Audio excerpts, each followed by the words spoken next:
ನಮಸ್ಕಾರ ಎಲ್ರಿಗೂ. Very good morning. Welcome back to Bharathi core Kannada vlogs. ಹೇಗಿದ್ದೀರಾ ತಾವೆಲ್ಲ? ಚೆನ್ನಾಗಿದ್ದೀರಾ ಅಂತ ಅಂದ್ಕೊಂಡಿದ್ದೀನಿ.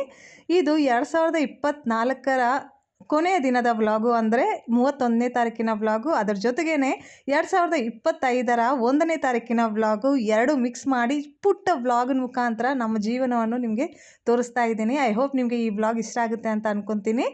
ಯಜಮಾನ್ರಿಗೆ ಇವತ್ತು ಇಂಪಾರ್ಟೆಂಟ್ ಮೀಟಿಂಗ್ ಇತ್ತು. ಸೊ ಅದರಿಂದ ಬೆಳಗ್ಗೆನೇ ಮೀಟಿಂಗ್ ಅಟೆಂಡ್ ಮಾಡಬೇಕು ಅಂತ ಹೇಳಿದ್ರು. ಅದಕ್ಕಾಗಿ ಕ್ವಿಕ್ಕಾಗಿ ಪಡ್ಡನ್ನ ಮಾಡಿಬಿಟ್ಟು ಅದ್ರ ಜೊತೆಗೆ ಕಾಂಬಿನೇಷನ್ ಆಗಿ ಸಿಂಪಲ್ಲಾಗಿ ಚಟ್ನಿನೂ ಸಹ ಮಾಡಿಕೊಟ್ಟೆ.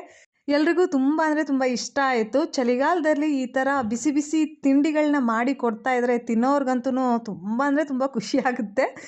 ಆ ಥರ ಪುಣ್ಯ ನಾವಂತೂ ಮಾಡ್ಕೊಂಡು ಬಂದಿಲ್ಲ. ಅಟ್ಲೀಸ್ಟ್ ಪುಣ್ಯ ಮಾಡ್ಕೊಂಡು ಬಂದವ್ರಿಗೆ ಬಿಸಿ ಬಿಸಿಯಾಗಿ ಮಾಡಿ ಕೊಟ್ಟರೆ ಚೆನ್ನಾಗಿರುತ್ತೆ ಅಲ್ವಾ?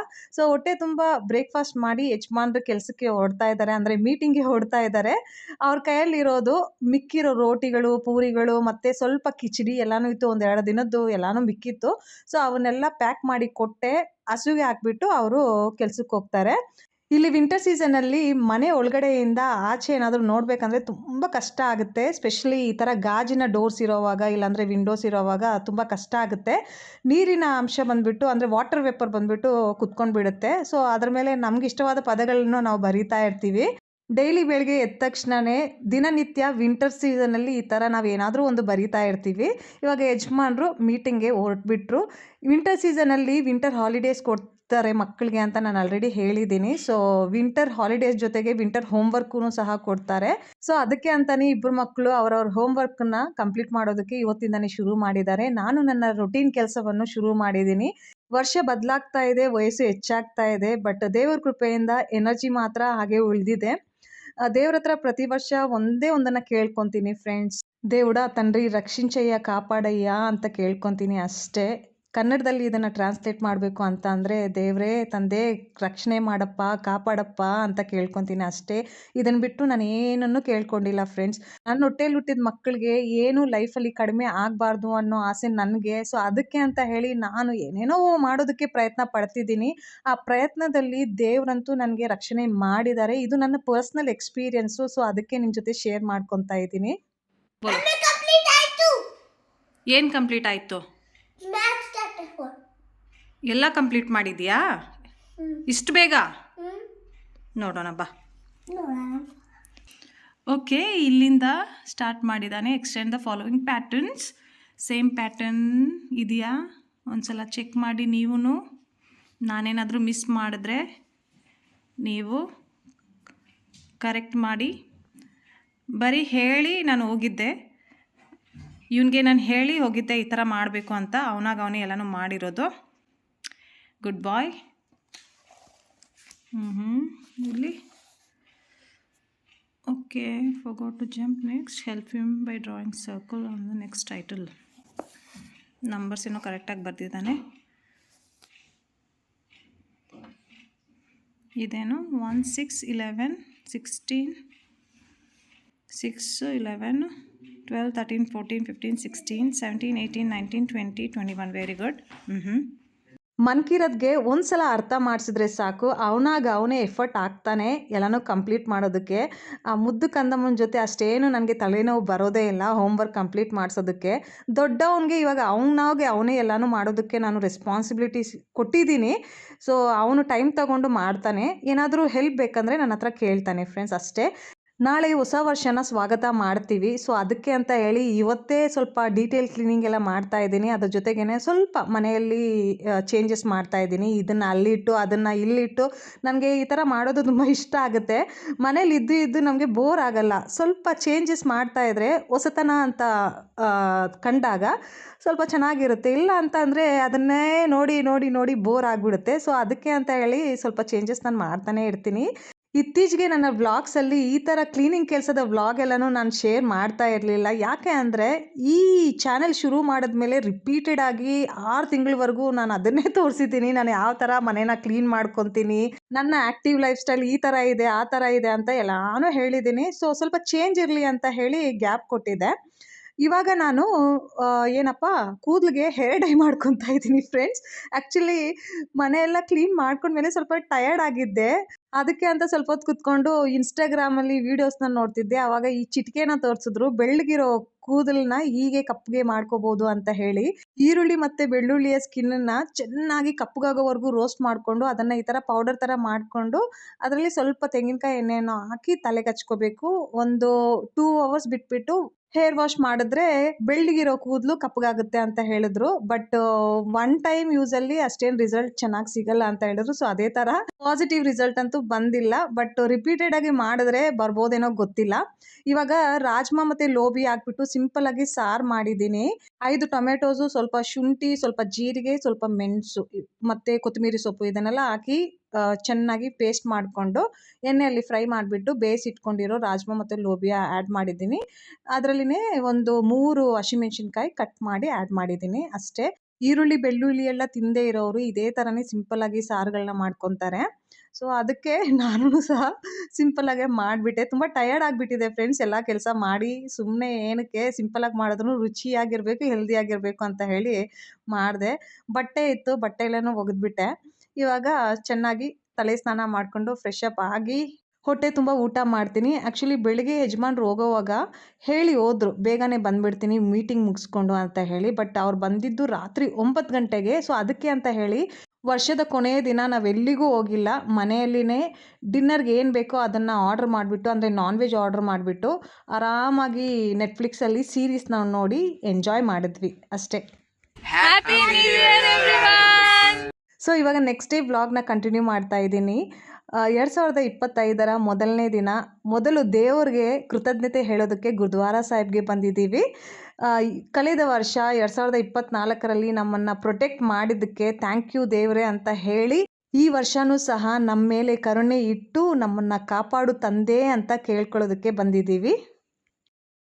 ಇಲ್ಲಿ ಗುರುದ್ವಾರ ಇರೋದು, ಇದ್ರ ಹಿಂದ್ಗಡೆ IT ಕಂಪ್ನಿಗಳಿವೆ. ನನ್ನ ದೊಡ್ಡ ಮಗ ಕೆಮ್ತಾ ಇದ್ದಾನೆ, ಕೋಲ್ಡ್ ಆಗಿಬಿಟ್ಟಿದೆ ಅವನಿಗೆ. ಆ್ಯಕ್ಚುಲಿ ನಾವು ಮೇನ್ ಗೇಟ್ ಹತ್ರ ಹೋಗಿದ್ವಿ, ಅಲ್ಲಿ ಅಂತೂ ಪಾರ್ಕಿಂಗ್ಗೆ ಜಾಗನೇ ಇರಲಿಲ್ಲ. ಸೊ ಅದಕ್ಕೆ ಹಿಂದ್ಗಡೆ ಬಂದಿದ್ದೀವಿ. ಇಲ್ಲಿನೂ ಸಹ ಎಲ್ಲ ಕಡೆ ಪಾರ್ಕ್ ಮಾಡಿದ್ದಾರೆ. ಯಜಮಾನ್ ಹೇಳ್ತಾ ಇದ್ದಾರೆ ಪಾರ್ಕಿಂಗ್ ತೋರಿಸು ಅಂತ ಹೇಳಿ. ಪಾರ್ಕಿಂಗ್ ನೀವೇ ನೋಡ್ಬೋದು. ಇಲ್ಲ ಹಂಚಿ ಟೀಕೆ. ಇವಾಗ ಮಧ್ಯಾಹ್ನ 12 ಗಂಟೆ ಆಗ್ತಾ ಇದೆ ಫ್ರೆಂಡ್ಸ್. ಆದ್ರೂ ಚಳಿ ಮಾತ್ರ ಸಖತ್ತಾಗಿದೆ. ಮುझे तो लग रही है बेटा.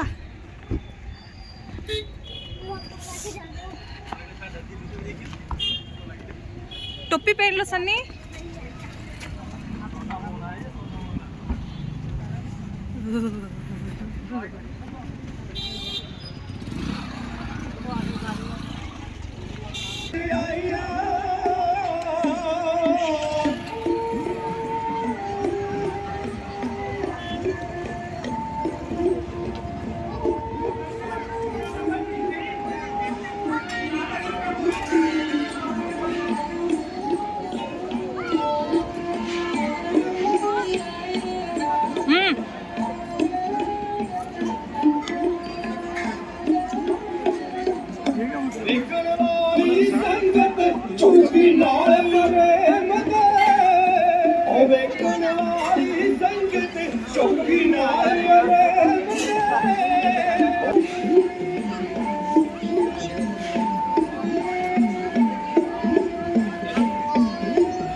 ಹೊಸ ವರ್ಷದ ಹೊಸ ದಿನದಂದು ನನಗೆ ತಿಳಿದ ಮಟ್ಟಿಗೆ ಬಹಳಷ್ಟು ಜನ ರಿಲಿಜಿಯಸ್ ಆಗಿ ತಮ್ಮ ದಿನವನ್ನು ಸ್ಟಾರ್ಟ್ ಮಾಡ್ತಾರೆ. ಅವರವರ ಧರ್ಮದ ಪ್ರಕಾರ ಟೆಂಪಲ್ಗೆ ಹೋಗೋದು, ಚರ್ಚ್ಗೆ ಹೋಗೋದು, ಮಸ್ಜಿದ್ಗೆ ಹೋಗೋದು, ಇಲ್ಲಾಂದರೆ ನಮ್ಮ ಥರ ಗುರುದ್ವಾರ ಸಾಹಿಬ್ಗೆ ಬರೋದು, ಆ ಥರ ಮಾಡೇ ಮಾಡ್ತಾರೆ. ಮ್ಯಾಂಡೇಟ್ರಿ ಮಾಡೇ ಮಾಡ್ತಾರೆ ಪ್ರತಿ ವರ್ಷ. ಅದಲ್ದಿರ ಮನೆಗಳಲ್ಲೂ ಸಹ ತುಂಬ ಶ್ರದ್ಧೆಯಿಂದ ಪೂಜೆಗಳನ್ನು ಸಹ ಮಾಡ್ತಾರೆ. ಇದನ್ನೆಲ್ಲ ನೋಡಿದಾಗ ಒಂಥರ ಖುಷಿ ಆಗುತ್ತೆ. ಭಯ ಭಕ್ತಿ ಅನ್ನೋದು ಜನರಲ್ಲಿ ಇನ್ನೂ ಉಳಿದಿದೆ. ಈ ಥರ ಭಯ ಭಕ್ತಿಯಿಂದ ನಮ್ಮ ಜೀವನವನ್ನು ನಡೆಸ್ಕೊಂಡು ಹೋದರೆ ಎಲ್ಲನೂ ಒಳ್ಳೆಯದೇ ಆಗುತ್ತೆ ಅನ್ನೋ ನಂಬಿಕೆ ನನ್ನಲ್ಲಿರೋದು. ಸೊ ಅದಕ್ಕೆ ಇದೆಲ್ಲ ಶೇರ್ ಮಾಡ್ಕೊತಾ ಇದ್ದೀನಿ. ಆ್ಯಕ್ಚುಲಿ ಇವತ್ತು ಬೆಳಿಗ್ಗೆ ಟೀ ಕುಡಿಯೋವಾಗ ಹಂಗೆ ಮೊಬೈಲಲ್ಲಿ ಕೆಲವಷ್ಟು ನ್ಯೂಸ್ನ ನೋಡ್ತಾ ಇದ್ದೆ. ಅದರಲ್ಲಿ ನಮ್ಮ ಯಂಗ್ಸ್ಟರ್ಸು ದುಡಿಯೋಕ್ಕೆ ಅಂತ ಬೇರೆ ಊರುಗಳಿಗೆ ಹೋಗಿರೋರು ಹೊಸ ವರ್ಷನ ಹೇಗೆ ಸೆಲೆಬ್ರೇಟ್ ಮಾಡಿದ್ರಂದರೆ, ರೋಡ್ ಮೇಲೆ ನಡೆಯೋದಕ್ಕೂ ಸಹ ಅವ್ರಿಗೆ ಪ್ರಜ್ಞೆ ಇರಲಿಲ್ಲ. ಭಿಕ್ಷೆ ಬೇಡೋರು ಮನೆ ಮಠ ಇಲ್ಲದೆ ಇರೋರು ಫುಟ್ಪಾತ್ ಮೇಲೆ ಮಲ್ಕೊಂಡು ಬಿಡ್ತಾರಲ್ಲ, ಆ ಥರ ಫುಟ್ಪಾತ್ ಮೇಲೆ ಮಲ್ಕೊಂಡ್ಬಿಟ್ಟಿದ್ರು. ಸೊ ಅವ್ರನ್ನೆಲ್ಲ ನೋಡಿದಾಗ ಒಂಥರ ಭಯ ಆಗುತ್ತೆ. ಯಾಕೆ ಅಂದರೆ ನಾನು 2 ಗಂಡು ಮಕ್ಕಳ ತಾಯಿ. ಅವ್ರನ್ನ ಬೆಳೆಸೋದಕ್ಕೆ ತುಂಬ ಕಷ್ಟಪಡ್ತಾ ಇದ್ದೀನಿ. ಅವ್ರು ದೊಡ್ಡವರಾದಮೇಲೆ ಇಂಡಿಪೆಂಡೆಂಟ್ ಆಗಿ ಕೆಲಸ ಮಾಡಿ ದುಡಿತೀನಿ ಅಂತ ಬೇರೆ ಊರುಗಳಿಗೆ ಹೋದ್ಮೇಲೆ ಈ ಥರ ಪಾರ್ಟಿಗಳು, ಸೆಲೆಬ್ರೇಷನ್ಸ್ ಅಂತ ಮಾಡಿಕೊಂಡು ಪ್ರಜ್ಞೆ ಇಲ್ದಿರೋ ಥರ, ಪ್ರಜ್ಞೆ ತಪ್ಪೋ ಥರ ಕುಡ್ದುಬಿಟ್ಟು ರೋಡ್ಗಳೆಲ್ಲ ಬಿದ್ದೋಗ್ಬಿಟ್ರೆ, ಅದು ನ್ಯೂಸ್ ಚಾನೆಲಲ್ಲಿ ಮುಖಗಳು ಬಂದರೆ ಎಷ್ಟು ಬೇಜಾರಾಗುತ್ತೆ ತಂದೆ ತಾಯಿಗಳಿಗೆ. Just imagine. ಅವ್ರನ್ನ ನೋಡ್ತಾ ಇದ್ರೆ ನನಗೊಂಥರ ಬೇಜಾರಾಗ್ತಾ ಇತ್ತು. ಏನಕ್ಕೆ ಇವರೆಲ್ಲ ಈ ಥರ ಎಂಜಾಯ್ಮೆಂಟ್ ಮಾಡ್ತಾ ಇದ್ದಾರೆ? ಅದಕ್ಕೂ ಸ್ವಲ್ಪ ಲಿಮಿಟ್ ಅಂತ ಇರಬೇಕು. ಚೆನ್ನಾಗಿ ಓದಿ ಒಳ್ಳೆ ಒಳ್ಳೆ ಕಂಪ್ನಿಗಳಲ್ಲಿ ಕೆಲಸ ಪಡೆದಿರೋರೇ ಈ ಥರ ಎಲ್ಲ ಮಾಡ್ತಾ ಇರೋದು.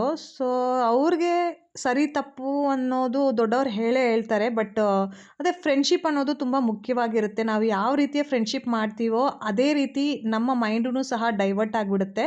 ಸೊ ಫ್ರೆಂಡ್ಶಿಪ್ ಮಾಡೋವಾಗ ತುಂಬ ಕೇರ್ಫುಲ್ ಆಗಿರಬೇಕು. ಮೆಚುರಿಟಿಯಿಂದ ಒಬ್ಬರನ್ನ ನಮ್ಮ ಹತ್ರ ಸೇರಿಸ್ಬೇಕು.